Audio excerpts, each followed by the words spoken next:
Hello everybody and welcome to another Top 10 edition of Magic Mike's, proudly sponsored by our Patreon supporters and CoolStuffInc.com, where you can find cool stuff in stock every day, and our co-sponsor CardHoarder.com, offering the best inventory prices and delivery of cards for Magic Online.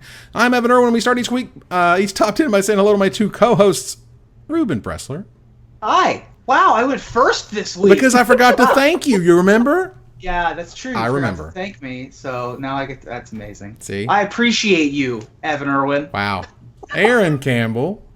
See, I don't care if you say me first because I know that I'm a star regardless. So I have a very weak sense of self, so I need occasional reinforcement. I mean, you are a comic. You know, there's been all sorts of think pieces on what drives you guys to be funny and how damaged you all are and things of that nature. So. I am horrendously damaged. So damaged. Damaged beyond repair. Aaron is coming to us live from Pittsburgh.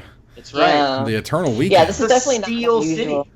Yeah, it's a really nice city so far. We're not far from downtown, but I didn't want to bring my really nice microphone and my really nice camera here and have it get damaged in my suitcase possibly. So kind of slumming a little bit with my laptop, but hopefully it's not too bad. But we really did want to get this episode out to people because we felt bad about missing it earlier. Have you seen any of the sites? Have you gone down to Carnegie Mellon and seen like the student union where some of the original Magic the Gathering CMU team members played or anything like that? No, we got here about 7 p.m. We went straight to our Airbnb, which was a bit of a hoof from the airport. It ended up being farther than we realized. And then we went straight to the venue. I picked up all my VIP swag. I met my girlfriends, Kate and Lisa. And then we all went for tacos, and then I came straight here. So it's been a blur the few hours I've been here. But I'd like to see a little bit, but I don't think I'm going to. Sure. Yeah, I love Pittsburgh. I've been there quite a few times. I went to school in Southern Ohio, only about two hours away, and then of course grew up in Columbus. It's very hilly. It's like a Cruising USA screen. It's just like you go up and there's a twist and there's trees and it's insane. They have a tram that goes up at like a 45-degree angle up one of the hills. Wow. Yeah, it's all hills. It's the incline that goes up Mount Washington, I think. And it's just like a tram. Very San Francisco. It's like a trapezoid-sized shaped tram. Anyway. We also begin each week with our choice of the top comment from the last week in a segment we call Honorable Mention, where Ruben is going to tell us who was the most prolific and letting us know what card we didn't choose as one of our top 10 Demir cards, and that person is going to win a $50 gift certificate to CoolStuffInc.com. So, Ruben, who was the lucky person this week? Well, the winner this week for Honorable Mention is ColtsFan354, who writes in, "My honorable mention is Agony Warp, one of the greatest 2-4-1s ever printed," spelled out 2-4-1. And at common, this card has the ability to swing games like nobody's business and a limited benchmark for power so good they had to color shift it in Return to Ravnica. It's so powerful, it's borderline broken in a Pauper Cube. Card is insane. Yeah. I mostly picked that one because I thought that 2-4-1s was adorable. But also Agony Warp was a staple of that Fairies deck that we were talking about for several of our episodes, and it's a great pick. It was a great card and did a whole lot. And at common, again, the ability to blow out two different, sort of spots of combat in any one step was just amazing. Yeah, it's when you're able to have that card in your limited deck in particular, I think it's just unfair. Very nice. So, congratulations to what was it, ColtsFan354. All right, ColtsFan354, hit us up, please, on the Twitters at MagicMikesCast or Reddit at reddit.com/r/MagicMikes, and we will get you your super cool prize. Congratulations. All right, so we want to talk about our top 10 keywords. Now, I have 3 hires on my list, and my number 10 and my number 9 are both higher on someone else's list. So it's going to be a minute. I have 3 hires as well, and my number 10 is higher on someone else's list. Wow. But I'm able to talk about my number 9. But I have no hires and no sames. Because Aaron is just awesome like that. She just knew. Or I just like really obscure things, I guess. That could also be. It's possible. So that said, Aaron, you're the only one to have a number 10. What is it? Oh man. So there's going to be a lot of stories attached to these mechanics and these keywords for me. You know, sort of these are words that take me back to when I first started playing Magic, or just other memorable moments in my time playing Magic. So I'm going to start off by talking about my first keyword. When I first started playing Magic, I used to have what was called an errand deck. And it was called an errand deck because it was super annoying, and it was full of cards that nobody else would play. Everybody else would sort of groan whenever they hit the table. And we were just sort of casual kitchen table Magic players. This was in junior high. You know, we really didn't know what good cards were. We really didn't go to tournaments, but we had a lot of fun playing in our friends' basements. And one of the key cards of the errand deck was a card called Shimmer. And for those playing along at home, lands gain phasing, which is my number 10 keyword. And this is something that people just don't like to deal with. So phasing is an ability that says that this phases in or out before you untap during each of your untap steps. While it's phased out, it's treated as though it doesn't exist. Phasing was recently brought back in the limelight because of Teferi's intervention. Teferi's response. Oh, is it intervention? No, it's intervention, the white one. From the recent you're right, Commander set, and that really kind of brought phasing back into the lexicon, where people are going, oh yeah, and there's been some rumors that it might be a thing in Dominaria, which I would love, but it's a pretty groan-worthy mechanic, but I have a lot of appreciation for it, and I love Shimmer. Shimmer is one of my favorite cards of all time. That card seems really... Phasing... They literally like just changed how it worked, like because of the new commander set. Now it did something different. It was already hard enough to understand back then because the permanents were like out, but they're left, but they haven't left. They come back, but they don't re-enter the battlefield. Right. Phasing was a weird, crazy, bad mechanic. I loved it. Oh, it was bad. It was so weird. It's very complicated and pretty difficult for new players, particularly. Phasing, to me, only means one thing, and that's Taniwa, which is the 7/7 for 5 from Mirage that is Mike Flores' Twitter photo. It's the photo that he uses for everything. That's basically all that phasing is to me. I guess you could talk about Equipoise, which is another one that was like kind of like... Teferi's Drake, Ertai's Familiar. I mean, there are a couple of playable phasing cards. Of course, Rainbow Ifrit is the one that saw play because you could control it. You could control the phasing on Rainbow Ifrit, which was a 4-mana 3/1 flyer that you could pay 2 mana. Is it 3 mana? Mm-hmm. Wow, that card's great. It was a Rishodon Airship. It was a 3-mana 3/1 flyer that you could blink out of existence if it was targeted by a removal spell. And so basically back in the day you'd have 30 counter spells and like 2 Rainbow Ifrits. And that was an Andrew Cuneo deck. This was it was Frenetic Ifrit. Is that just more clear? This is the Mirage rare. It's a red, blue, and a generic mana for a 2/1 flyer. 0 : flip a coin. If you win, it phases out. Otherwise, you kill it. Right. Rainbow Ifrit was the 4 mana. Was the 3 colorless and a blue 3/1 flyer where you paid 2 blue mana and it phased out. Oh, I see. Okay. So we were talking about different cards, and yes, you are correct. Right. Both of which saw play because you could avoid removal spells while still having a flying finisher for your 85 counterspells control deck.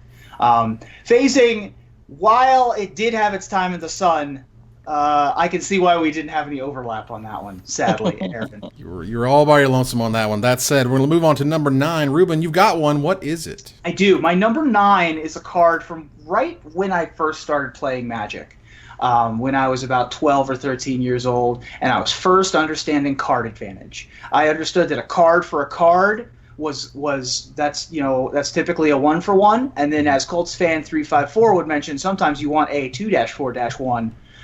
To be able to step up your card advantage game, and this card ability was a 1-for-0 often because you could pay an extra cost and return that card to your hand. My number 9 is Buyback. Yeah. I love me some Buyback. It's just nothing but value. Every single Buyback card is just pay a little bit of extra mana, paying a little bit of extra of this resource to not cost yourself the most important resource in the game, which is cards. Some of the most iconic cards in Magic have Buyback, specifically Capsize and Forbid, both of which got the Invocation treatment recently.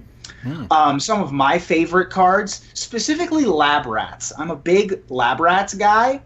That card's a really good card in Pauper, and I used to have a standard deck that had Lab Rats. Slaughter, another excellent card. I've been ruined by many a Slaughter in an Exodus draft.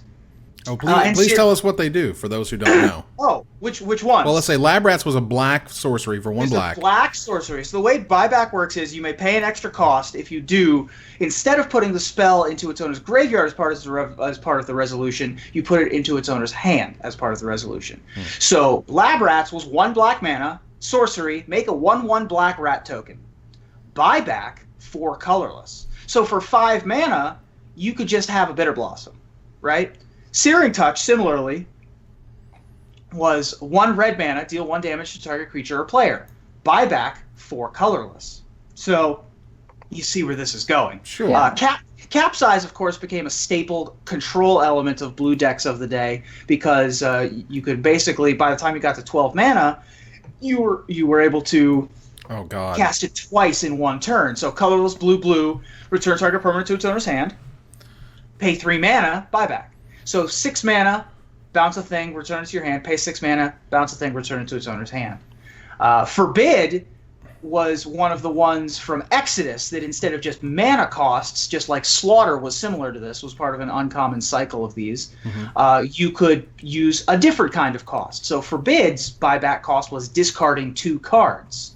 So you could definitely get people in what was called the Forbid Lock back in the day, where if you drew enough cards, because of the way that instants and interrupts worked, because Forbid was an interrupt, you couldn't respond to it with instants. So you were in the lock. You were in the mortal lock if people had like 8 cards in their hand with their Forbid. Well, you also had the Ophidian, drawing lots of cards, which led to Forbidian as a deck. So Buyback definitely. Now, I didn't choose Buyback, and I'll get to it later, but it definitely was on the short list. Clearly one of the most awesome of all time. Aaron, what was your number 9 favorite mechanic? Well, it's no secret that as a black mage, I really like killing things. That's weird. I know, right? I really like targeting creatures with kill spells. I really like sacrificing my own creatures for various reasons. I'm just really happy when creatures are being sent to the graveyard. And there's nothing more I love than an ability that lets me benefit from that lets me take an ability or take a card that's already awesome and make it even more awesome because something has died. My number 9 is Morbid. And Morbid comes from the Innistrad block. That was the first time we saw it. And it basically just adds on to things. So, for example, you have a card like Tragic Slip, and it costs 1 black. And by itself, it gives a creature -1/-1 until end of turn, which is perfectly serviceable. Like, that's fine in some formats. Dark Blast sees play because it does that very thing. However, if a creature died, Tragic Slip now does -13/-13. And so in that format, the Aristocrat style decks were popular where it wasn't hard, sacrificing your Doom Traveler to your Falconwrath Aristocrat, which then triggers your Morbid, and now your Tragic Slip does something awesome. And I love that. I love that you can sort of control that, or even just accidentally. You get your opponent to, walk into one of your attackers and it dies, and you're really fine with that, because then you can hit them for 5 with that burn spell that's like 3, but if Morbid happened to get 5 out of it. And there's just neat ways to sort of manipulate the board state and manipulate how things happen to get more oomph out of your cards. And I love this ability. I was very sad it didn't come back in Shadows, but it creeps up in like supplementary sets sometimes, and I'm always happy to see it. Yeah, it always feels like, I thought it was a terrific mechanic, and I agree that it really felt like it was one of the best mechanics for Innistrad to sort of communicate it's a bad place. People are dying because people are dying. Things are getting crazy, and you get bonuses off of that. And I love the mechanic personally. I thought it was terrific. Yeah, it's one of those mechanics that's very easy to bring back. It's very easy to understand what's going on. For new players, it's easy to grok. Morbid's a great one.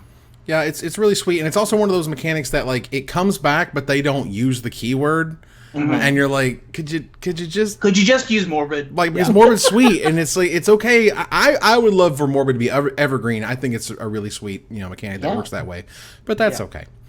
Move on here to number 8, where I actually have one, which is awesome. I'm really excited about it. Okay. So, there was a really cool mechanic that showed up that basically drove an entire block. that turned an existing sort of mechanic, sort of game, sort of a game element into its own mechanic. And it reads, this creature deals damage to creatures in the form of -1/-1 counters and to players in the form of poison counters. Infect is my number 8 because Infect basically resurrected poison. Like, Mark Rosewater was like, I know I can bring poison back. I know I can make it interesting. And it's awesome that Infect was cool and exciting. Made some really interesting gameplay, particularly in Limited with all the -1/-1 counters doing stuff. You need to proliferate. I mean, they really sort of ran with it.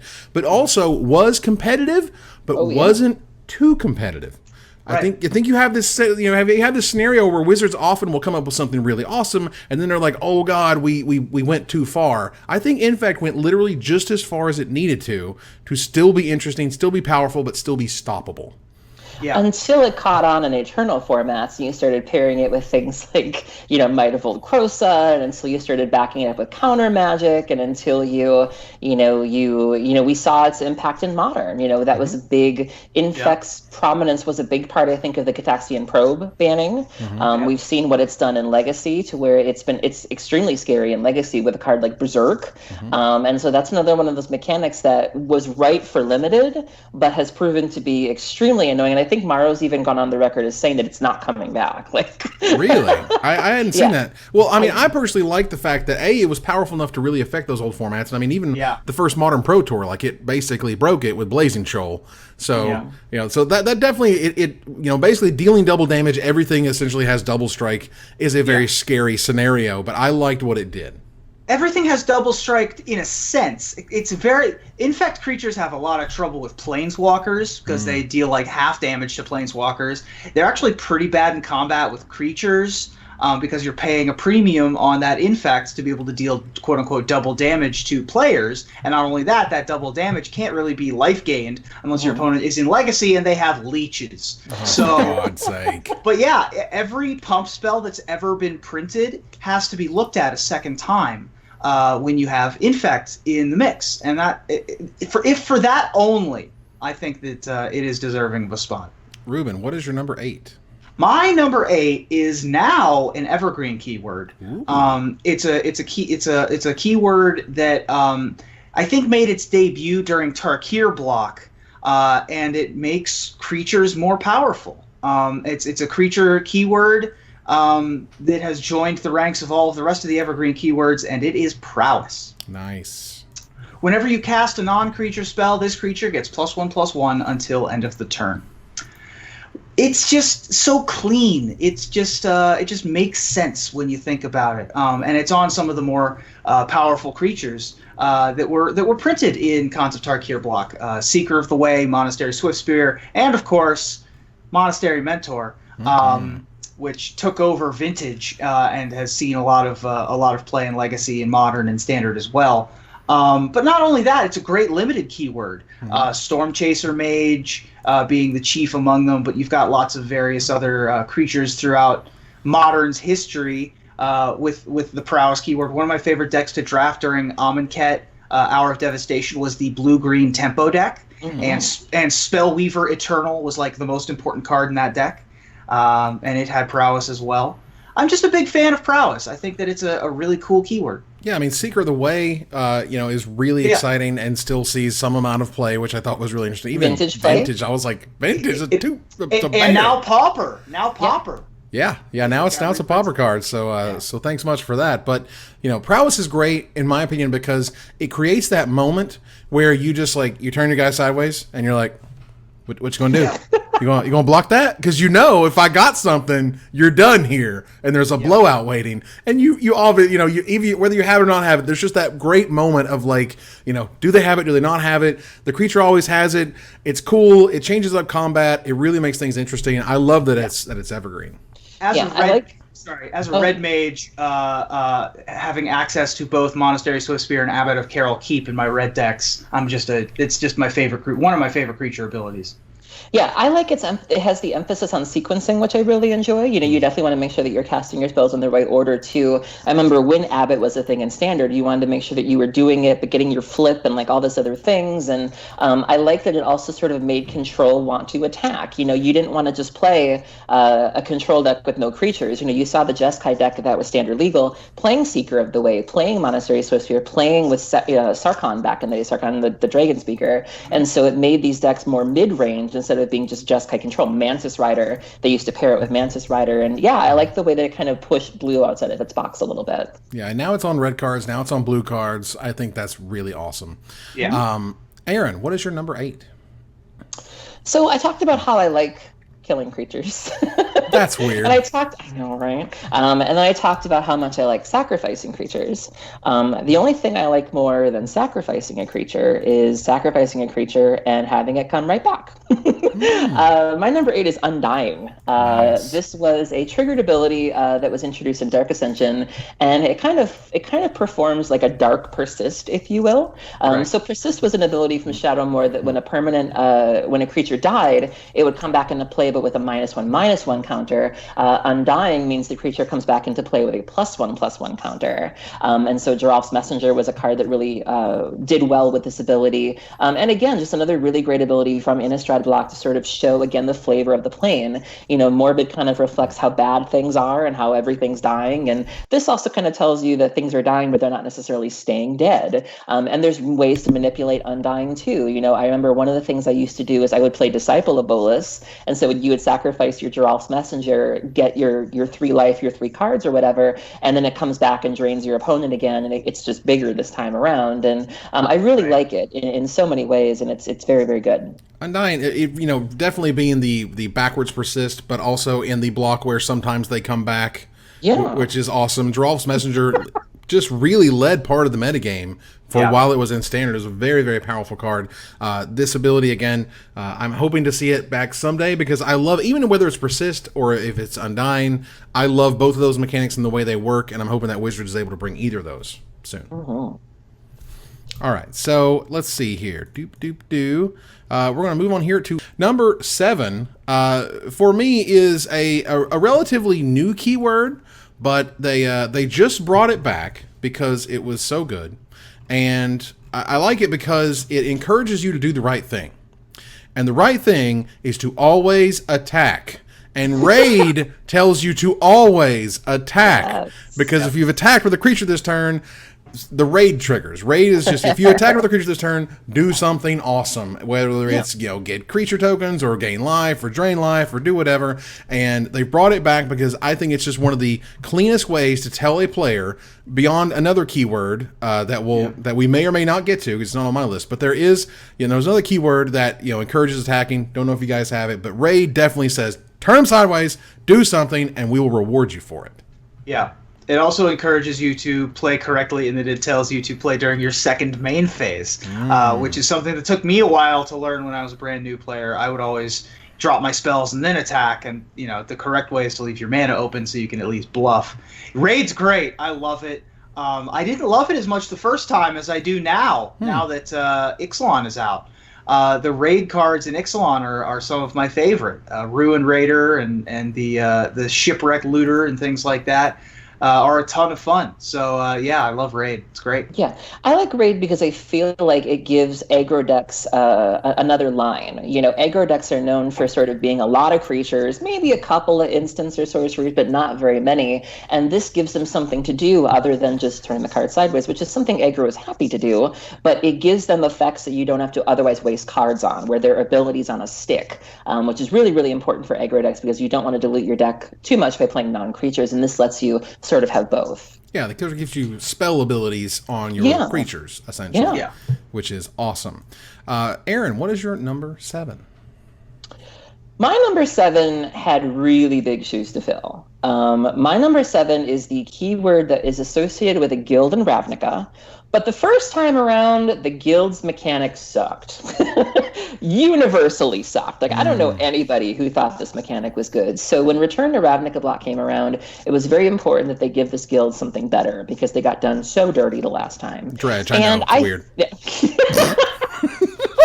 scavenge. We won't even discuss scavenge. But no, I think they did a really good job this time. I think that they kind of made amends. And so my number 7 is Extort. Did anyone like Haunt? Does anyone even know what Haunt does? Can anyone? No.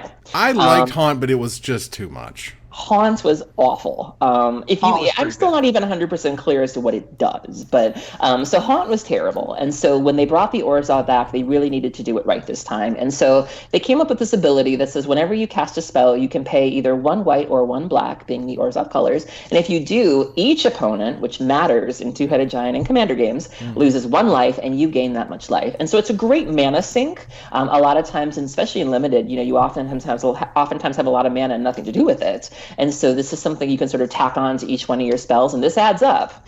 This adds up very quickly. And so I really think they did Orzhov right. I love Extort. I'm always happy to play cards like Blind Obedience. Pontiff of Blight is another one. And it's just so Orzhov, the idea of sort of taxing people to death. And flavor-wise, mechanic-wise, I love everything about it.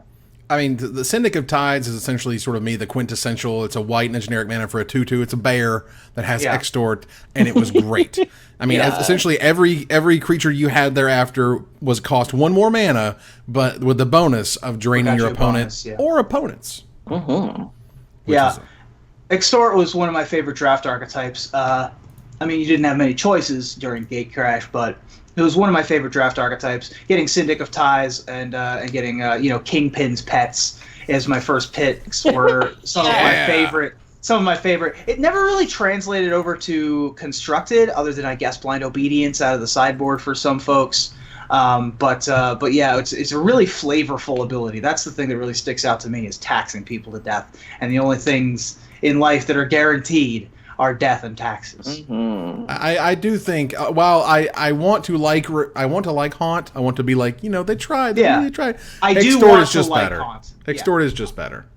They're both flavorful, but Extort actually makes sense within the rules of the game. Yeah. So Ruben, what is your number 7? My number 7 is from one of, if not my favorite block of all time, and it's very, very simple. This card is every creature type. Nice. My number 7 is Changeling. Yes. I'm a huge fan of Changeling. The entire Lorwyn block is based around this keyword functioning the way that it does. You have a tribal set, but instead of having it be where everyone's in their lane, you're sort of drafting on wheels, you're still fighting over some stuff. You're still fighting over certain cards. When you open a pack and you have a Rune Stalactite in it, or you have, a Game Trail Changeling or something along those lines, that's able to go in multiple different decks. It's not locked into just the Merfolk deck, or just the Fairies deck, or just the Kithkin deck. And then there were some tournament staples with the ability as well. If you recall, Chameleon Colossus was super popular at the time. Crib Swap and Nameless Inversion both were removal spells. And, of course, the most popular of them was Mirror Entity. That was playable in both the aggressive decks, and then a combo deck sprung up with Mirror Entity that involved Revelark, Body Double, and Venser Schaefer Savant. Oh, God. Which was Savant. Savant. Yeah. Savant. Savant. Okay, so Savant. All right, so pop quiz hotshot. What is the type line of Nameless Inversion? Can you name it? The type line? What does it say on the type? It's Tribal Instant Shapeshifter. Nice. All of those things that removed creature types from everybody, I think were shapeshifters. Or even if they gained creature types, I think that they were all shapeshifters. And so all of the creatures and stuff that had Changeling were themselves shapeshifters, but then they had the ability Changeling to gain control or to gain all of the creature types, which was a little bit of a callback to Mistform Ultimus, which I think was also a shapeshifter, potentially a shapeshifter illusion. That was the first creature that had all creature types, originally from Legions. And that used to be like a really crazy sort of idea. Like, how could it have every creature type? And I remember when this showed up, it was like, they're everything? They're everything always? Why? How can they be everything always? Like, Avian Changeling is one of my favorite cards. Just a 3-mana 2/2, a good old-fashioned Windrake that has flying and it's Changeling. And when all of these cards care about Merfolk and all these cards care about Goblins and all of your stuff is the creatures that you want them to be, we're back in Ixalan, which is a tribal-esque block. But I missed the hell out of Changeling. This was my number 10, by the way. It was only in Lorwyn, and it was only in Morningtide. And that's it. It's been over 10 years now since we've had Changeling in Standard, let alone in Magic. It's a great ability. I've seen people do broken things with Changeling and Hakan Stromgold Scourge because it says you can play night cards from your graveyard. And so people will play Nameless Inversion, they'll play Crib Swap, and just do dumb things, which is completely up my alley. And that's been my only experience with Changeling because I wasn't around for Lowen, unfortunately, but it sounds fun. I also love just how weird they look. They have this weird sort of gelatinous type gooiness, which is really strange. Very Odo from DS9. Very, very much. So Changeling. We're moving here to number 6, of which mine is higher on someone else's list, and I've got a pretty good bet as to whose list it's on. But that said, Aaron, what is your number 6? So I kind of talked about things that I like. I like killing creatures. I like killing my own creatures. I like when things happen, when creatures die. Let me tell you something I don't like. I don't like when things get countered. I don't like being on the receiving end of a counter spell. I don't like hearing those words in response. Like sometimes I just want to do things. Like leave me alone. Don't let me have this. And my number 6, Split Second, prevents that from being an issue. So Split Second is something that says as long as this spell is on the stack, players can't cast spells or activate abilities that aren't mana abilities. My first taste of this is I play Modern Ad Nauseam, and you play a card called Angel's Grace. And so when you play that, there's just nothing to talk about. You can't counter it. You can't respond to it. I'm going to have this. And that's a really good feeling when you're up against a deck, specifically a deck that plays permission spells, because they've always got to have something. They got to have a spell pierce. They got to have no. You have nothing, and that's a really good feeling to be able to stick it to a blue deck. And so I really, really like this, and I think they've eliminated it in just sort of the wording of can't be countered now. But I love this. I would love to see Split Second come back. Yeah, it's also one of the very, very few abilities that mention the stack. Which I think is interesting. And the other half is that while you can't necessarily react to it, triggered abilities like Counterbalance or Eidolon of the Great Revel. Eidolon of the Great Revel still happen, even if you sudden death that thing, sudden shock that guy. Sudden Spoiling was another big, huge card that saw play. Sulfur Elemental was another one that wiped out tokens, for example, because it gave white creatures +1/-1. Take Possession was terrific. I really love playing with that card. There was a ton like Wipe Away, awesome cards. We got them in Time Spiral. And that's pretty much it. Again, here we are with another decade-old awesome ability. I agree that no one wants to talk about the stack, but I love what it did. I thought it was awesome. Flavorful too. Like I said, it was in Time Spiral. The ability of, you had something like Suspend that sort of draws time out, and then you have an ability like this that sort of almost splices it and makes it it takes your seconds and splits them, and that's really cool. And a home run on many fronts. That's fantastic. Ruben, what's your number 6? My number 6 is higher on someone else's list. Oh, well, me too, buddy. Me too. Weenies. The weeniest. Okay. So, for my number 5, I'm going to go back to a mechanic that I love so very, very much. It showed up in Lorwyn, and man, was it super powerful. There are so many creatures with this ability that still see play to this day. Because cost reduction mechanics are my favorite mechanics because I'm a spike and I like to do broken things. And when I sold my Magic Online account, I had 42 Mole Drifters. Evoke. Evoke is amazing because I have first picked a Mole Drifter so many times you have no idea. I will pick every Mole Drifter I see forever. Evoke says you may cast this spell for its evoke cost, and if you do, it's sacrificed when it enters the battlefield. So evoke is something that goes on the stack. You can have fun with that, where you're like, instead I'll play a gating creature, as they say, and I'll put a creature back in my hand. In itself, you're able to sort of get this incredible value. Mole Drifter is essentially sort of a Council of the Sword Tommy. It's draw 2 for 3 mana. Right. That's awesome. But then of course you had Shriekmaw, which was another monster card that for 5 mana you get a 3/2 Fear, which these days you would think of as Intimidate. But for 2 mana, it destroyed target non-artifact, non-black creature. It was Terror. So between Mole Drifter and Shriekmaw and Revelark, I mean, there's so many here. Even to this day, Ingot Chewer for whatever reason is a thing. Ingots. Ingot. Ingot. It's the one that sees playing vintage these days. That's right. Absolutely. Cloud Thresher saw a ton of play, Yep. which was really cool against the Fairies decks and whatnot. But Evoke, again, super powerful, crazy flavorful. Could we please bring it back, because I missed it all day. I miss it all the time. It's a great ability. The standard deck that went turn 2 Evoke a Shriekmaw, turn 3 Evoke a Muldrifter, turn 4 Makeshift Mannequin. Yeah. Was a real popular deck in standard for quite a little while. Yeah, I'm a big fan of Evoke. I too am just, you don't get 3-for-1s at common very often. So Muldrifter holds a place in my heart, and then Revelark might be my favorite creature.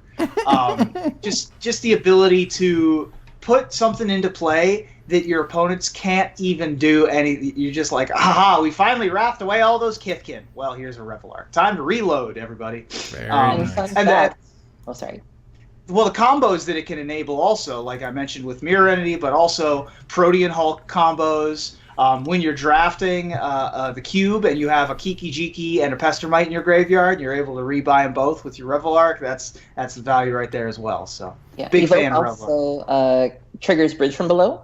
Yeah. There was a famous incident when I was playing in June. I happened to be playing against a very, very talented vintage player from Spain, and he had tinkered in a Blightsteel Colossus, and I didn't RTFC, so I was very proud of myself. So I went to go, Ingot Chewer, and he was like, indestructible. And I saw a couple bridges in the graveyard. I was like, oh, I meant to do that. Yeah, I needed the zombies. Very Yeah, nice. Zombie Toad. Got you. You didn't know. Yeah. You didn't know what's going on. I mean, even something simple like Briarhorn, I loved it. Yeah. Briarhorn was a green and 3 generic mana for a 3/3 flash. When it enters the battlefield, target creature gets +3/+3 until end of turn, and Evoke for a green and a generic mana. So for 2 mana, you essentially had sort of a giant growth, but you also had this 4 mana 3/3 that could become a 6/6 all of a sudden. And again, those types of sort of little gameplay things, I think, are fantastic. And the names of all of the elementals are just all amazing. Like every single one is just a hilarious. Dawn just Fluke. Dawn Fluke, Wisp Mare, Awful Snout, Cloud Thresher. Meadow I can't look Boom. at Awful Snout without thinking Meadow of you, Boom. Ruben, since that Yeah. night you mentioned it really randomly on a show. I'm like, that's the card Ruben was talking about. Yeah, and it's a centipede with a pig face that has Evoke. Wow. Why? It's nightmare fuel. Ruben, what's your It number is. 5? I have a number 5, and my number 5, most of the keywords we're talking about have about 40 total cards that have the line printed on it. I think there's like 500 cards that have Haste. Ooh. Haste is my choice for number 5. Nice. I love Haste. I am a red mage. I don't know if you know this, but Haste, the ability to attack and tap the turn that it comes onto the battlefield, breaking a fundamental rule of summoning sickness, is hugely important for aggressive decks, mostly red aggressive decks. Although, Aaron, you too can appreciate Haste, I'm sure, what with your love of Icarid, and a couple of the reanimation targets that you use in Dredge every once in a while, like Kolagon and Flamekin Zealot. Personally, I love Haste for cards like Goblin Guide, even Bloodbraid Elf, Kiki Jiki Mirror Breaker, Ball Lightning, Thundermaw Hellkite, even something like Hellrider or Boggart Ramgang. I'm just a big fan of attacking and tapping the turn that I come onto the battlefield. Well, if we're going to bring ourselves back to Nashville, this was somewhere in the realm of 97, 98. My first ever pre-release was the Visions pre-release. And one of the first creatures to say is unaffected by summoning sickness was Viashino Sandstalker, a 3 mana 4/2 that at the end of turn you return it to your hand. So for 3 mana you kind of bounce in this 4/2 haste guy. The card was bad. I didn't know that. I played with it and I found out it was really awkward. But it was really cool because I was like, whoa, this guy gets in and he bounces and blah blah. Haste is great. Haste in and of itself, it's one of those. It's like it's one of my favorite keywords, but it's weird because it's almost like so normal, I guess, is a way to think of it. It's ubiquitous now. Yeah, Yeah. it didn't used to be. You used to not have haste on that many things, or back in the day, it was called unaffected by summoning sickness. Right. It wasn't always there. It's easy to forget that haste wasn't always a keyword, but ever since it's been a keyword, and even before, it's been one of my favorites. Very, very powerful. Aaron, what is your number 5? All right, story time, y'all. Here we go. So a couple years ago, I went to Gen Con, and Gen Con used to have these tournaments called a celebrity bounty event. And they were these sealed events that they would rustle up little magic celebrities. So Gavin Verhey was there, Bob Maher was there, Frank Lepore was there one year, and you played just a sealed game. And if you beat one of the celebrities, you got an envelope with like a credit or a card or something, like, a little nifty little something for doing that. And each round had a plane chase qualifier. So the first round was called the telepathy round, where everybody gets to see each other's hands, and round 2 was the Horn of Greed round, where everybody got to play an extra land, and round 3 was the fire breathing round, where every creature had colorless fire breathing. And round 4, the caveat was every card has my number 5 keyword, and everybody lost it. My number 5 is Cascade.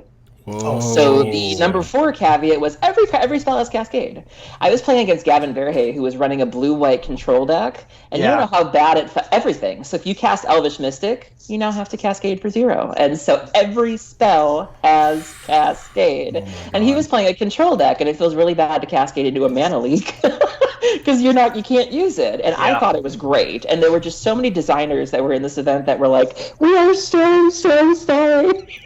That's great. And I love Cascade. So for those who don't know, Cascade says when you cast this spell, exile cards from the top of your library until you exile a non-land card whose converted mana cost is less than this spell's converted mana cost. You may cast that card without paying its mana cost, then put all cards exiled this way that weren't cast on the bottom of your library in random order. So this is something you can break with like the suspend cards, like Living End, Ancestral Vision. By playing something like Shardless Agent or by playing Violent Outburst, you essentially get to play these cards for free, which really makes Cascade so great. And also the ability that the option that you may cast the card. You don't have to do that necessarily, but it's a really great ability, especially if you can manipulate it. I love it. I know a lot of people don't, and I wouldn't complain. I know sometimes you see it on some commander cards, or some conspiracy cards, or just supplemental set cards, but I will always have a place in my heart for Cascade. I mean, you got Bloodbraid Elf. I mean, Bloodbraid Elf in and of itself. I mean, I was there at like Pro Tour Hollywood or Pro Tour Honolulu, and I was just like, why does it have haste? Why did it really even need haste? And they're just like, but it's fun, right? And they're like, it helps against Jace or whatever. And I'm like, but lightning into lightning these days, and the Kolagons coming in like that. The thing, it created its own archetypes. It broke all sorts of cards. It's another sort of cost reduction. You can manipulate the way that your deck works to make sure you hit certain things every time. For example, again, this is the Living End type stuff. But I mean, Bituminous Blast into Bloodbraid Elf into Blightning used to be just like, the magical Christmas land of Standard. That was, you got everything. You got all the toys all right there. And when it happened, it just made Jund one of the most crazy, powerful, stupid things you could be doing. I loved it because it was busted. I don't think I ever want to see it again in a standard set. I'm totally okay not doing that. I imagine it's good for new players. Like I would imagine it's very confusing. Like I don't know if you could necessarily have it at a pre-release. Like if God forbid they were to put it in a new product, I can't imagine it would go over well at pre-release. Like judges would just be like, I don't want to do this. I think on the plus side of it, that it is a very exciting mechanic. Like it's really exciting when you're turning over. Like, what are we gonna get? What are we gonna get? It gives you free value. The creature Bloodbraid Elf on its own as a 4-mana 3/2 haste would be like, me, whatever, who cares? But free spell attached. Ho ho ho! Where a format defining card is born. Banned in Modern. Yeah, that's right. Because that card is ridiculous. Yeah. Okay, we're gonna turn it over to number 4. Ruben, what's your number 4? Uh-oh. Did he just straight tater? He just straight tatered. Look at him. Just that tater face right there. God, he just went straight tate. Ruben, buddy. Don't tate.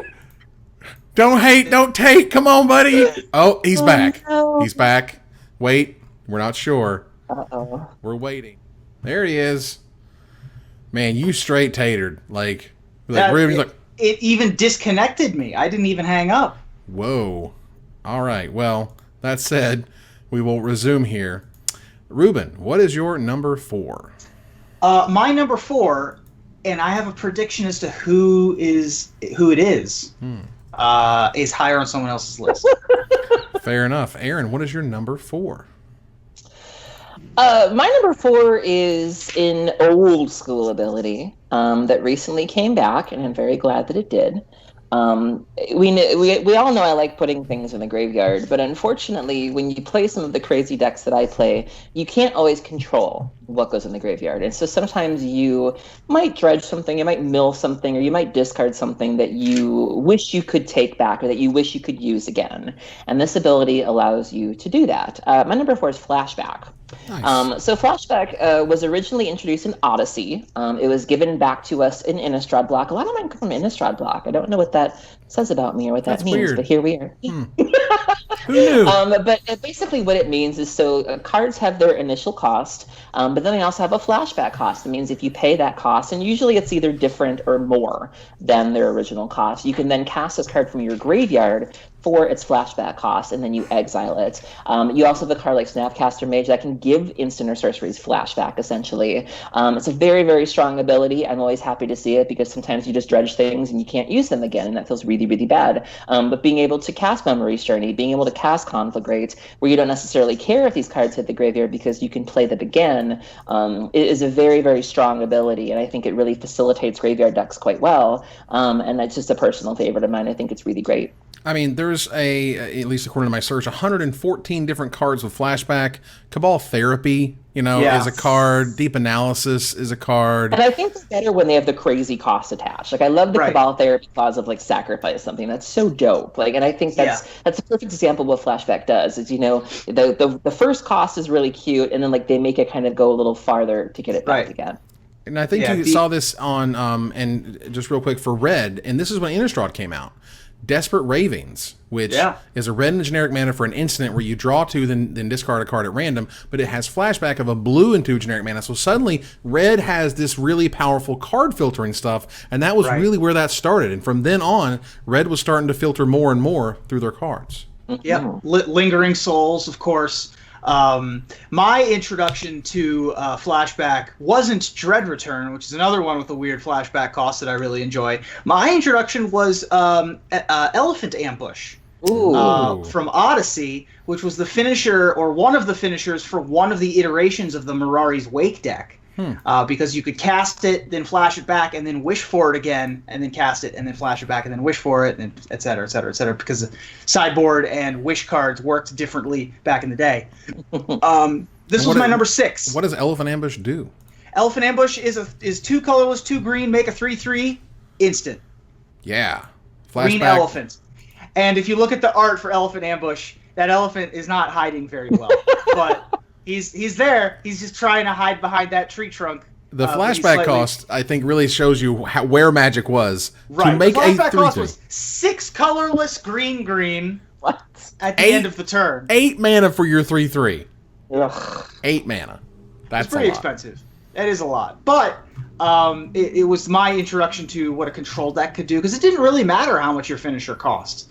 It just mattered that you could do it at instant speed and that you could rebuy it and do a lot of things with it. Flashback is extremely potent. So potent, in fact, that beyond just Flashback, they've now made a new cycle of cards that have Aftermath that are sort of like Flashback cards. Yeah. And so it's an extremely powerful ability. I love it. It was my number 6, like I said. It's had some cards that were too powerful for constructed formats, like Lingering Souls, like we mentioned. Just a super powerful. And super it's also, fun ability. and it also even affects things like Pauper, for example. Prismatic Strands is a real card in that format. It's a white and 2 generic mana for a common instant from Judgment. Prevent all damage that sources of the color of your choice would deal this turn. And Flashback, you just tap an untapped white creature you control. So as long as you have a white creature, whether or not it has, summoning sickness or whatever, you're just like, boop, preparing all your damage. That's fantastic. And then I think Snapcaster Mage showed us how stupidly broken giving anything Flashback is. Correct. Yeah, I have a feeling that we're not going to see Flashback anymore. I think Aftermath is sort of Wizards. I think that's Wizards giving us, that's all we're going to get. Like, that's the closest we're going to get to it. Maybe. I think that's the case. Yeah. Like, we're just, Man, I hope not. Oh, I know. Like, it makes me sad too. But it's like I have a feeling, like you said, that it's just a very powerful ability, and Wizards just wants us playing on. They want us to play above ground. They want us to play board states and things like that. Right. So, moving on here to my number 4. It's rare that a mechanic only appears on 8 cards and defines how a set is perceived forever. And that would be in Betrayers of Kamigawa, and that would be ninjutsu. Ninjutsu will show you how ninjas work. It had ninjas, and they were awesome, and there was like, and again, best I can counter, 8 cards were in that set that had ninjutsu, and it's what you remember. There is Higure, the Stillwind. There's Ink Eye, Servant of Oni. You know, there was Mistblade Shinobi. Ninja of the Deep Hours, obviously, was one of the real big hits. And it kills me that we just haven't had ninjas back, and they have this really cool mechanic from arguably not that great of a block, and then they didn't bring it back in Saviors. It was like, okay, cool, we got ninjas now, that's awesome. Then Saviors showed up like a big turd on your doorstep, and they didn't even give it to us anymore. I love this ability. I think ninjutsu is fantastic and flavorful, and I think it worked perfectly. There were a couple of ninjas printed in supplementary products in the Plane Chase decks. Right. Specifically, Sakashima's Student, I think, is the one that made the most impact. People were trying to break that one in Legacy for a while because it's a ninja clone. Yeah. I love ninjutsu. I think ninjutsu is a super cool ability. Obviously, Ninja of the Deep Hours is the headliner, but even Okiba Gang Shinobi. Mistblade Shinobi was a card that Greg Hatch was using in Legacy for a while in his mono blue Martyr of Blue Spells deck. I forget what exactly that card did, but it had like 12 lands in it, and it was just this mono blue kind of stompy-ish thing. It was weird, but yeah, Ink Eye's obviously still in most cubes these days. Ink Eye's Servant of Oni. Ninjutsu is just a super cool ability, and I agree. I could stand to have ninjutsu in a future set. And I would note that for me, and I also, I have an attachment for this. Obviously, Kamigawa I love, but it does, and story time, bringing back to GP Detroit. I came back to Magic. I did well at my first PTQ. I follow my buddies up to this Kamigawa block sealed event, which is GP Detroit, and I squeak in. I mean, like turn 5, squeak in on day 1 into day 2, and on day 2, I immediately go 0-2-1 in my first draft, and I'm feeling terrible. And in my next draft, for whatever reason, because that's just what they kept giving me, I drafted mono blue ninjas. I had 3 Mistblade Shinobis, multiple Ninja of the Deep Hours. It was crazy, and I went 3-0 with that deck. And I'll never forget, and I don't even know if he plays Magic anymore, but the Chris McDaniels was the guy who was called Star Wars Kid.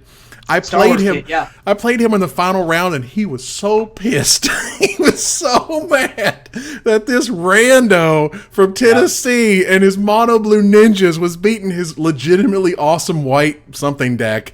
And just Mistblade Shinobi after Mistblade Shinobi after Tempo after Bounce after Get You after, it was terrific. Yep. I loved it. Yeah, returning a Mistblade Shinobi to your hand with a Ninja of the Deep Hours is a really good feeling. It feels feels good, man. Let's move on now to number 3. Aaron, what is your number 3? My number 3 is a mechanic that when it first came out, it was fine. It was cute. It didn't really do anything big, at least to my knowledge. So I think that kind of gave Wizards the impression that it was okay to bring it back. And when they did bring it back, the mechanic shot all the way to number 8 on Maro's Storm Scale, meaning we'll probably never see it again. Oh, God. Because it immediately led to 2 cards having catastrophic effects on Modern, Legacy, and Vintage. My number 3 is Delve. So when Delve first came out, we had Logic Knot. It was high. It was cute. And then they brought it back as the mechanic for the Sultide Root in Khans of Tarkir block. And they gave us Treasure Cruise. Dig through time. And I see where they were going with it. I like that it's a way to sort of give us cards that we will never have anymore in a new way. Like, I think that's really, really cool. Unfortunately, you're still giving people 1 blue for 3 cards, effectively. This card was immediately banned in Modern. A short time later, it was banned in Modern. Essentially, it ended up being banned in Legacy, is restricted in Vintage, both Dig Through Time and Treasure Cruise. Murderous Cut didn't really see a lot of play, but Become Immense made Infect even more of a nightmare. There was even talk of having Become Immense be the card that gets banned in Infect to keep Modern Infect down. It just got absurd. Like, if they were, they really don't know what they were doing the next time around. But it just went went to show you that cost reduction mechanics are usually bad news. And I don't think any mechanic highlighted this as much as Delve did. I was playing Modern when it was just nothing but Delver decks, because you could just get so many cheap spells in the graveyard, and then whoop, whoop, whoop, whoop, whoop. Oh, here's a treasure cruise. And it's just like, yep. And people I really wonder what they were thinking. And they totally underestimated it. People were not like, Treasure Cruise is broken, guys. Oh my God, what were they thinking? But somehow Gurmag Angler and Hooting Mandrills, and Pauper alone has just flipped that format upside down. And those cards are still playable in older, busted, constructed formats. Absolutely, yeah. Which is We're crazy. using Gurmag Angler right now in Vintage as a way to get around a lot of the graveyard hate, because sometimes just playing a 5/5 for 1 is fine. That's all you need. I mean, all you need. It's weird because cost reduction mechanics almost always get Wizards in trouble. Almost always. But it's weird because you see these cards and you're like, but they cost so much. Dig Through Time is 8 mana. That's crazy. And I mean, that was 8 mana. You're doing something wrong, my friend. Right. And you can go back to the Cons of Talkir Complete Set Review, and Brad Nelson's like, I think this card is bad. And I'm like, I think this card is ridiculous. And you know, we saw what happened, which was cool. But yeah, you play with this stuff. You know, back in the day, Death Rattle was kind of cute, you know, or whatever. But no, stuff got real, and Tasigur was absolutely amazing. Tasigur was the real one for me. That signaled maybe this is a bit too much. That was the first one of them, even before Treasure Cruise, even before Dig Through Time for me. I played against a deck that had Tasigur in it, and they played it for 1 mana on like turn 4, and I was just like, that's probably excessive. This is a bit much. Back in the day, the first one to actually see some amount of play was Tombstalker. Yes. Tombstalker was 2 black, 6 generic mana for a 5/5 flyer with Delve, and that's it. That's all. That's the end and short of it, and the long and short of it. That's it. And it saw legacy play. Mm-hmm. It was. Wow. That was a favorite of the Team America deck back in the day. It's specifically because Delve also shrinks your opponent's Tarmogoyfs, so a 5/5 flyer is going to be way too big for most people to deal with. And fun fact, you can also use Delve as a way to pay for like Thalia type costs, like, you know, where you have like a tax involved. I learned that in Vintage recently. Somebody tried to Lodestone Golem me, and I was like, all right, I'll just Delve an extra card. Thanks. Nice. Sure, you got me. Whatever. Yeah. Ruben, what is your number 3? My number 3 is an ability that I would be perfectly okay with being in every set ever going forward. It makes every limited format better. Oh, no. There are over 200 cards with this ability on it. It's been printed in probably at least 3 different blocks, maybe 4. Some of the most iconic cards of all time have this on it, either incidentally or or as its like main feature. Cycling. Nice. Boy, I love cycling. Absolutely. Basically, it's if you pay a cost and discard this card from your hand, you draw a card. You can just cycle it from your hand. It is so iconic that in the block that it was introduced, Urza's block, they actually had a version of it that was like cycling from play, where you could pay 2 colorless and sacrifice the permanent to draw a card when it outlived its usefulness. And then they brought it back for Onslaught block, and then they brought it back for Amonkhet block most recently. Yeah. It's just such a great ability. I mean, it smooths out your draws in limited. Cycling has long been a fixture of the tournament scene as well. Most of the creatures, if not all of the creatures, in the Living End deck in Modern have cycling. So you've got about 20, Deadshot Minotaurs and what have you in that deck. Constructed in Standard, the Fluctuator decks, and even Old Extended. If you don't remember what Fluctuator is, it's an artifact that says that all of your cycling costs can be reduced by up to 2 colorless mana. And so basically back in the day, everything cycled for 2 colorless, so you could cycle through your entire deck for free. And then I saw that people were trying to brew with Fluctuator in the older formats once all these new cycling cards came out in Hour of Devastation and in Amonkhet, which I thought was pretty adorable. You've also got things like Street Wraith, Edge of Autumn, a bunch of these weird cyclers. Eternal Dragon was a finisher while it was in Standard for a while, primarily because it was able to be a cycling engine, mana engine early, and then a finisher late.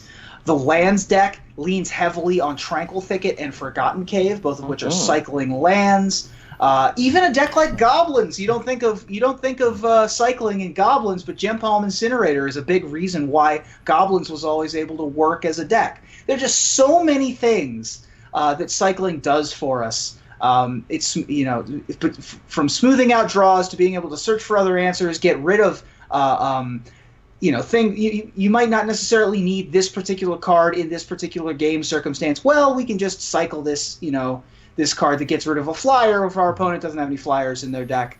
It's just a perfect card. I love it so much. Mm-hmm. Yeah, the perfect mechanic because, in Limited, you're able to say, well, if I can't cast these things, or if I draw this land super late, at least I can cycle it away. And the ability to kind of play with it and have different costs for it, which was super awesome. It is one of the great sort of evergreen-esque. I don't think they've ever officially said it's evergreen, but it needs to be, I think. It should be. It really should be. Even if they cost more, even if there's like 3 generic mana, or if there's more color costs, that's okay for me. Because its usefulness when you play with it is really apparent.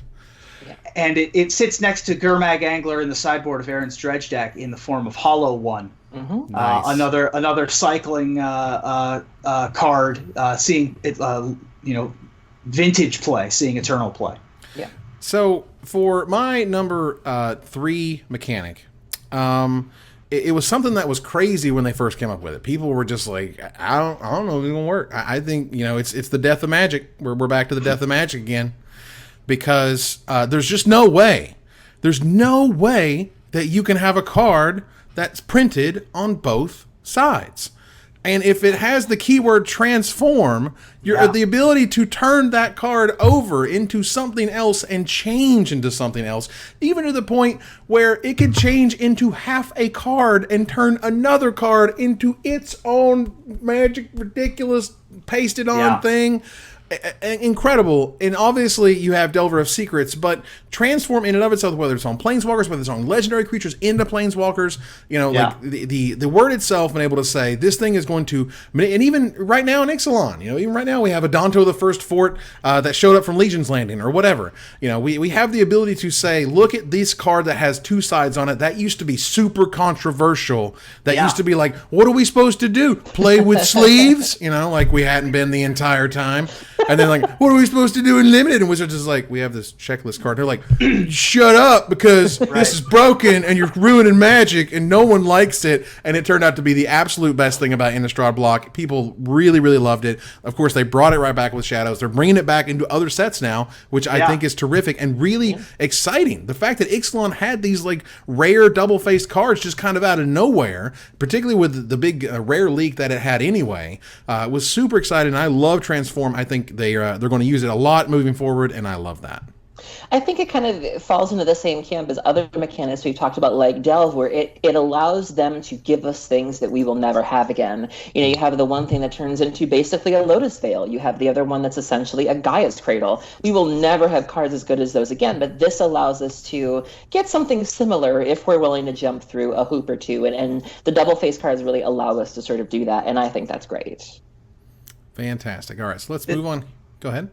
I was just going to say, the double face cards are able to tell a story in a way that you can't with just one side. You're able to tell the story of the Delver of Secrets, delving for secrets and then accidentally turning himself into the insectile aberration. You're able to tell the story of the search for Adanto the First Fort, and the searching for the treasure cove with the treasure map. You're able to tell those stories with Transform. It really was a huge gamble. And it's the one that paid off in the most spades for Wizards of the Coast. I mean, what is in the thing? What is the thing in the ice? Right, exactly. What happens when you startle me awake and there is a persistent nightmare on the other side? Yeah, exactly. Yeah. Like that. Huntmaster of the Fells is the one that sticks out to me. That just tells you exactly the story of the lumberjack from Red Riding Hood turning into the big bad wolf. I love that one. That's so cool. So for me, Transform is one of the best of all time, for sure, one of my favorites. But we're going to move on here to number 2. Aaron, what's your number 2? So my number 2 made its debut in Scourge, which is fitting considering that it basically turned into a Scourge for the game of Magic. This card became so infamous that Morrow eventually created his own system of judging cards, and named it after this mechanic because it's sitting at number 10 on the scale. Number 10 meaning that it will 100% never see play again, with the exception of like a reprint variant in like a modern master set or something. My number 2 is Storm. Yep. What were they thinking? And I'm glad that they thought it. But again, that's one of those. Storm is one of those abilities where I would have loved to have been a fly on the wall when it was being conceived, and I would love to hear how this was sold to people. Like, this is fine. This is totally fine. Totally cool. Storm is a win condition in multiple formats. In Modern, right now, even we're seeing the resurgence of Blue-Red Storm, thanks to Grape Shot and cards like Empty the Warrens. That whenever you cast this spell, Storm says whenever you cast a spell, you copy it for each spell cast before it this turn. You may choose new targets for the copies. So if you have one counter spell, that's really cute. I've got 10 other copies of this on the stack you need to deal with. And unless you're running something like Mindbreak Trap or the Storm counter spell, Flusterstorm, which is currently sitting at $100 up until Iconic Masters comes out, you have no way to deal with all the copies. And so the Storm cards by themselves are not very impressive. Grape Shot deals 1 damage to a creature or player. That's cute. Empty the Warrens gives you 2 goblins. That's fine. But when you have 14 copies of this on the stack, sometimes you just lose to 14 goblins, or sometimes you just lose to 14 copies of Grape Shot. I love Storm. I have recently started playing it in Legacy, also known as Ad Nauseam Tendrils, which uses Tendrils of Agony to win the game. And you just feel like Storm feels like jumping off a cliff and hoping to God your parachute works, because you're basically just jumping from ledge to ledge going, okay, I hope I can string enough pieces together. I hope I can count high enough to kill you. And it's just a very unique feeling, and I love going off the Storm. It feels so good. I mean, you know a mechanic's busted when the ranking of busted mechanics is named after the mechanic. Right. You know you're in for a bad time when your opponent pulls out the card. Like, those of us who play Storm usually have, like, we might have a Storm counter. We'll have like some Pokemon energy cards, and maybe we'll have like a little thing. But when you see them go looking at their deck box, you're like, I'm done. Like, you're just waiting for them to show you their work because you know you're done. Right. You're like, Storm count of 1, play, and you're like, oh my god, that said Storm count of 1. Oh my god. When they start casting ridiculous things just they don't even need. They're like, Duress, myself, I don't care. It's Storm. Like. Yeah. And not only that, but the mechanic has been dominant in Standard over its life cycle as well, with cards like Dragonstorm. Not just Grape Shot, Empty the Warrens, and Tendrils, which are the 3 that you think of when you think of Storm.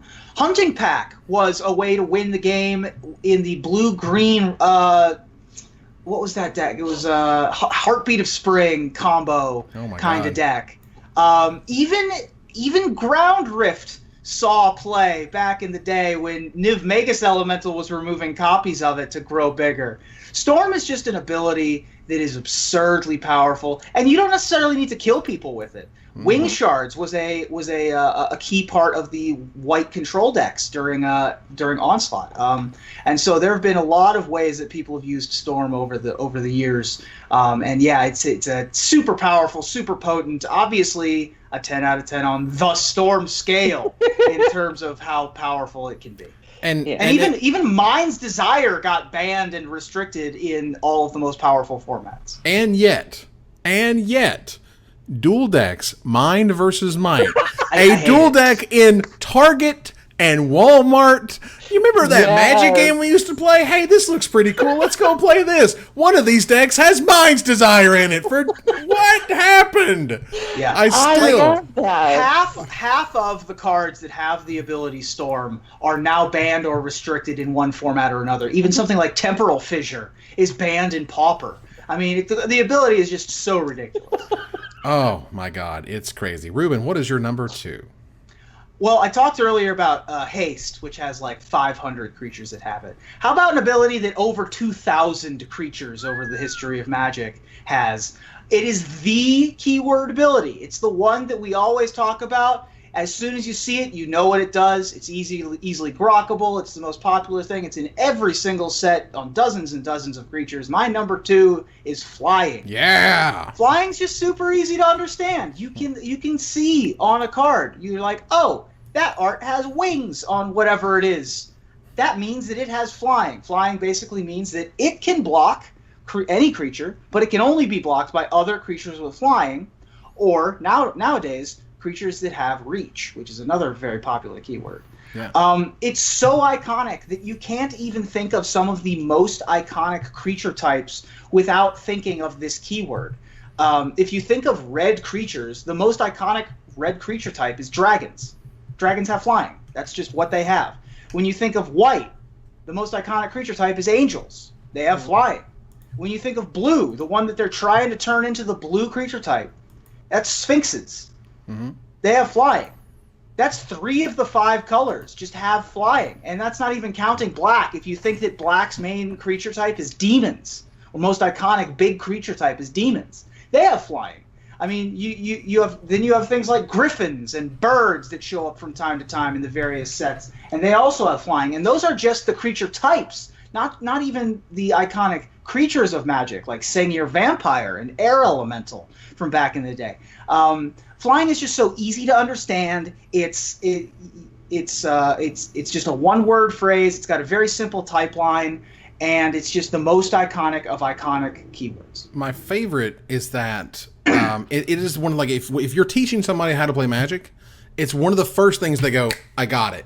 Yeah. You're like, it flies. Because you don't fly, you can't block it. It goes over you, and they go, oh, you're right, I get that. And if I have a fly, I can block your fly with my fly. Oh, like, it's crazy. And it's a really awesome moment when they kind of grok that, because it's one of the first cool concepts to understand is how a thing with flying works. And then they kind of went later with, like, the horsemanship stuff, which got really weird. Like, right. What would be great? Let's make another one. Let's call it Shadow. That got really weird too. It's like, no. Flying is the original, the OG, and is always going to be in Magic, in my opinion. Always going to be there. Absolutely. All right. So, number 2. Now, earlier, Ruben, you had chosen Buyback, and I didn't choose Buyback because of this one. And because, for me, and this is something that even Wizards has said themselves, is that a lot of mechanics are literally just this mechanic over and over and over again. And that is Kicker. Kicker says, as an additional cost, you pay this, and then you say, if blah, blah, blah was kicked, something happens. So, Buyback is, if you kicked it, you put it back in your hand. And can I kick it? You can kick it if you can dig it. That's right. You can kick it. You can. All right. So Kicker in and of itself, again, it has a cost, and you may pay the cost to get the extra bonus. And it's really clear. It's really straightforward. It showed up originally in Invasion, and it feels like a lot of the mechanics that you see these days are often just offshoots of Kicker. You could just say, well, you could just have Kicker on that and solve it, or you could call it something cool and neat, neat and new, but it's really just Kicker. Right. Kicker has stayed around. They did multi-Kicker when I think Worldwake showed up, so that was a fun one where you could just pay it as many times as you wanted to, which was pretty cool. Right. But ultimately, the ability to play a spell, pay even more, or give even more, or sacrifice creatures, or do whatever it wants you to do, and get something beyond that is exciting and interesting, and I hope to see Kicker back, if not even multi-Kicker back, sooner than later. Yeah, Kicker was my number 4. Everything comes from Kicker. It's the keyword that spawns off other keywords. It was the first one that was sort of how you did split cards, really. Yeah. You could have something like Kavu Titan, which was a colorless and a green 2/2. It had Kicker of 2 colorless and a green, and if you paid the Kicker cost, it came into play with 3 +1/+1 counters. And it had trample. So you could either have a 2/2 for 2 or a 5/5 for 5. That's the split card that Kavu Titan was. Right. And it just changed the way that you designed Magic cards, because it gave you so many choices. And Magic players, all they really want is choices. Like you said, it spawned another keyword. And I think that that's one of the big things here that we've been learning, is that if something is good, if a keyword is good, it spawns off other keywords. And multi-Kicker didn't even bother hiding its ancestry. It just called itself multi-Kicker. It was very easy to... Yeah, exactly. Can you kick it some more? Yes, you can. And then, there have been so many cards with Kicker over the years. The 2 that really spring to my mind are Orim's Thunder and Dismantling Blow, both of which destroy artifacts and enchantments, which is kind of weird. But those are the 2 that really stick out in my mind as the cards that have Kicker, that are the most iconic to me. But yeah, Kicker is a great choice. Like I said, it was my number 4. Yeah, they brought it back for Zendikar, and then for Worldwake they had multi-Kicker, which was amazing, and it really worked out. So that said, we're turning the corner to number 1. Aaron, we could not possibly figure out which number 1 was. We were before the show, me and Ruben were talking, we're like, I don't know, what's it going to be? And he's like, I don't know, man. You're going to feel real dumb when I tell you it's hexproof. Yeah, I was going to say, my number 1 is Forecast. Yeah, my number one is Dredge. It's obviously my favorite mechanic in the game. Mark Rosewater has said on numerous occasions that he created it. He has a soft spot for it. I love reading his articles. He said it went through 40 iterations the first time around, where they consistently kept trying to do something with it. I believe it even had a cost. In one of its early stages, you had to pay something to get the effect. It didn't just happen. It wasn't just a replacement effect. And I love seeing the way that it came to be, and I love seeing people's reaction to it. It's also a number 10 on the Storm scale, meaning that it will never see the light of day again. Its impact is still being felt in the way that Wizards designs graveyard cards, because they don't want us to do anything close to that again. I don't know if we'll ever see anything like we do, even like Abzan Reanimator back in the day. I feel like every time a graveyard strategy becomes viable in Standard, it becomes a more watered down version. We went from Dredge to Abzan Reanimator with Unburial Rites to Godpharaoh's Gift, and Godpharaoh's Gift is cute, but it's nothing like previous iterations. And I think Wizards has been very clear about the fact that they don't want us playing with graveyards too much, and Dredge is certainly a reason for that. And it has a reputation like no other card in the format does. I don't know, even Storm. I don't know people who hate Storm as much as they hate Dredge, and it's loved, it's reviled, it's feared, and I've never had more fun playing Magic than when I'm doing anything with that, and so it's my number one. In Limited, it really wasn't that bad. It was kind of neat. Moldervine Cloak was very, very powerful in the Ravnica Limited format. Greater Moss Dog was a heck of a card.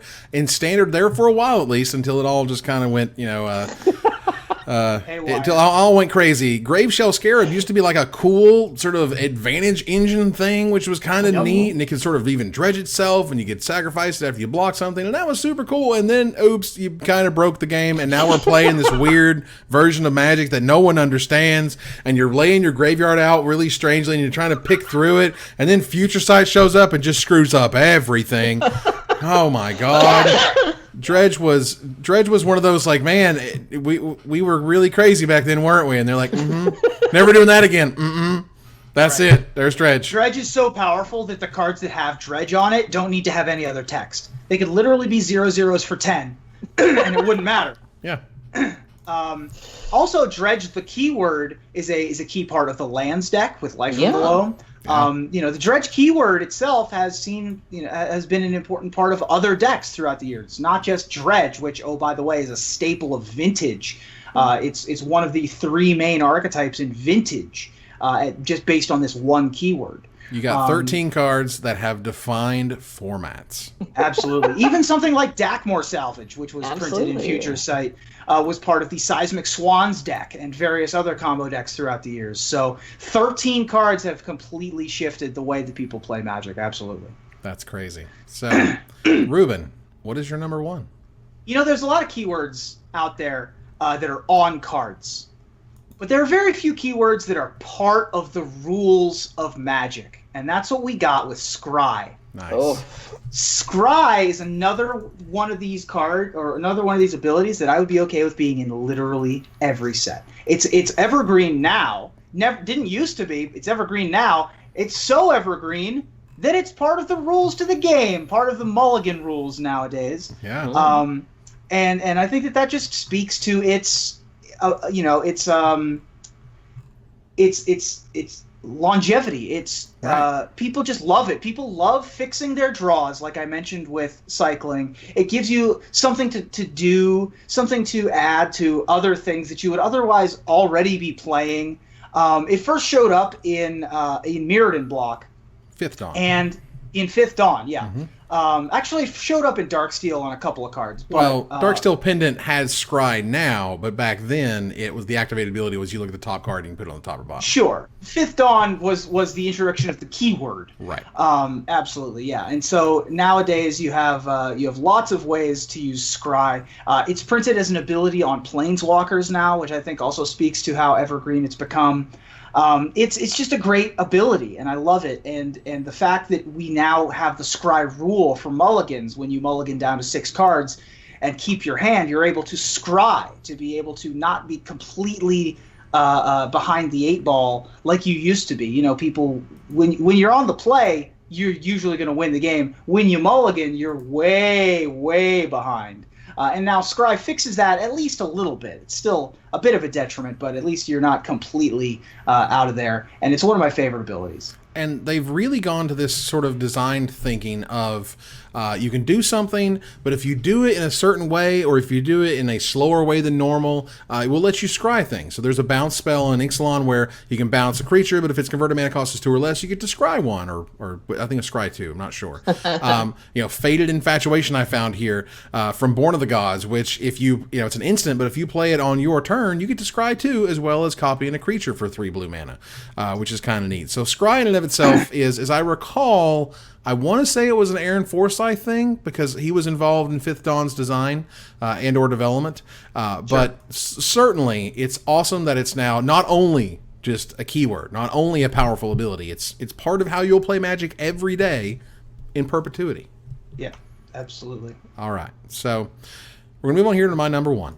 And I think if those who have listened to me say things about mechanics and listen to me describe my favorite mechanics, and listen to me say that, this mechanic made me think and feel about Magic and play Magic in a way that I had never felt before. Zendikar brought us Landfall, and never in my entire Magic playing life had I wanted to draw lands so bad. There's wanting to draw lands because you want to play your spells. I get that. But late in the game, never were you like, man, it's turn 13. I can't wait to draw that land. It's going to be insane. That's what this mechanic did for you. It's so simple. It's so straightforward. It's so beautifully pure. It's just play a land. And when you play a land, you get super cool bonuses. And bonuses that are so good that Step Links won a Pro Tour. Yep. Like, not only is it a good mechanic, not only does it feel good, not only does it make you feel ways that you've never felt before about Magic, it's still very, very powerful. And Wizards can kind of pull this out for supplemental sets, and I really, really hope that when they go back to Zendikar and they do it right, we actually get, our Temple of Doom, we actually get, our real Indiana Jones sequel instead of that weird Rise of the Eldrazi 2.0. I want Landfall to come back because, God, did I love everything Landfall did. They brought back the fetch lands so you get double triggers. I mean, Lotus Cobra, the whole bit. Amazing cards, super powerful, super flavorful, and again, it just, for me, it changed how I played and felt about Magic, and that to me is as good as it gets. I can't hear the word Landfall without thinking of that Adele song Skyfall. I just do let the land fall, and it just makes me think of it. But I think I like Landfall because, like you said, it rewards you for doing things that you would otherwise be doing, similar to Delve. Even when you're not trying to break Delve, you're just putting cards in your graveyard naturally. You're playing fetch lands, you're playing some cantrips, you're playing some kill spells, and I love abilities or things that reward you for just playing the game, that even if you're not going whole hog, you still get a little reward for doing it. Oh, look, we'll reduce your costs a little bit with Delve. Oh, look, we'll give you these triggers with Landfall. I think that's really, really great, and I think it's also something that new players respond to as well. It's sort of like, oh, sweet, I'm literally just doing anything I want to. I'm playing the game. There's rarely a dead turn, when you're playing a Landfall deck. There's always something that can happen or something that can change the course of the game, and all you have to do is play a land. I think that's really great. It's great that there was a moment, not only like late in the game when you want to draw a land, but your opponent, you're like, please don't draw a land. Please. It's turn 12. Please don't draw a land. Right. I can't win this game if you draw a land. Yeah. And they've tried, they've basically printed cards with Landfall since then. That were super popular in Standard. Tireless Tracker and Courser's Prefix come to mind, both of which could just say Landfall, because they have when a land enters the battlefield abilities. Yeah. So they've essentially printed some cards that have that kind of effect later on. But you're right, Landfall from Zendikar itself, things like Avenger of Zendikar, Lotus Cobra, Hedron Crab, of course. Plated Geopede, Step Links, Zektar Shrine Expedition. We love them all. I'm just a huge fan of Landfall as well. Probably should have been. It's probably like 11 on my list. It's really high up there. I'm a big fan of Landfall. Oh man, and it was so good. And for what it's worth, Zendikar was one of the most ridiculously fast limited environments of all time. Yep. Because Landfall was amazing in limited. Yeah. Well, you had commons like Plated Geopede, Step Links, Adventuring Gear. Yeah. It was just so easy to just get your opponent dead in that format for sure. That was terrific. And that was our top 10 favorite keywords. We want to hear from you about what card we did not talk about. And we'll select our favorite to win a $50 gift certificate from CoolStuffInc.com. But before we go, I want to thank my co-host. Thank you, Aaron.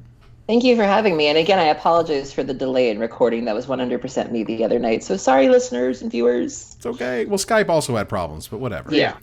And thank you, Ruben. You're welcome. I remembered this time. Yes, you did. That's right. As we go here to our final slide. I want to thank our sponsors, CoolStuffInc.com, and our co-sponsor, CardHoarder.com, my co-hosts, Aaron Campbell and Ruben Bressler, you guys for watching or listening, and hope you support us at patreon.com/magicmics. Visit our website at magicmikespodcast.com that exists thanks to our Patreon supporters, or follow, like, tweet, favorite, share, subscribe, do everything social that tells people we exist. Catch us online at twitch.tv/magicmics, on Twitter at magicmikescast, on Reddit at reddit.com/r/magicmics, and on Facebook at facebook.com/magicmics. Talk to us privately at magicmikespodcast@gmail.com. Follow the audio-only podcast at magicmikespodcast.libsyn.com, or find us on iTunes, or join us here next week, the week after, for another top 10 episode of Magic Mikes. Good night, everybody.